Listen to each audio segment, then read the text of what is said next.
તો જૂનાગઢ શહેરમાં ઘોડામાં ગ્લેન્ડર્સ રોગનો કેસ સામે આવ્યો છે અને આ કેસ સામે આવતા જ પશુપાલન વિભાગ સતર્ક થઈ ગયું છે।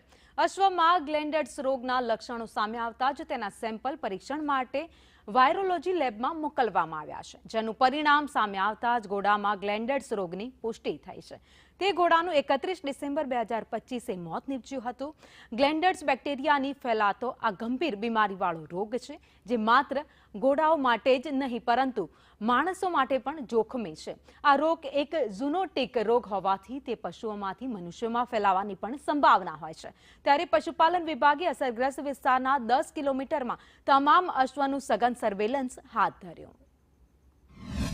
જૂનાગઢમાં એક અશ્વને ગ્લેન્ડરના લક્ષણો દેખાયા અને બીમાર પડ્યું હતું, તેમને વેટરનરી કોલેજ ખાતેના દવાખાના ખાતે સારવાર માટે લઈ ગયેલ હતા।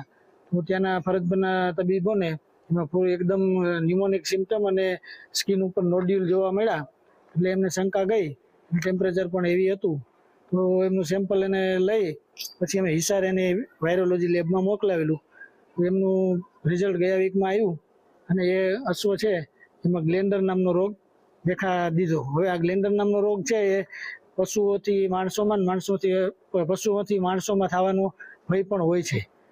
ગ્લેન્ડરની જે બીમારી છે એ જુનાગઢ જિલ્લામાં જુનાગઢમાં એક સેમ્પલ આવેલું હતું। એ સેમ્પલ આજથી 1.5 મહિના પહેલા એ ઘોડાનું મૃત્યુ થઈ ગયું છે, છતાં પણ જે અહીંના અધિકારીઓ છે, અહીંના પશુ ચિકિત્સાલયો છે, ડૉક્ટર છે, એ આવીને અમારે ત્યાં સેમ્પલ લઈ ગયા છે। ને આ રોગ છે એ કોઈ મનુષ્ય માટે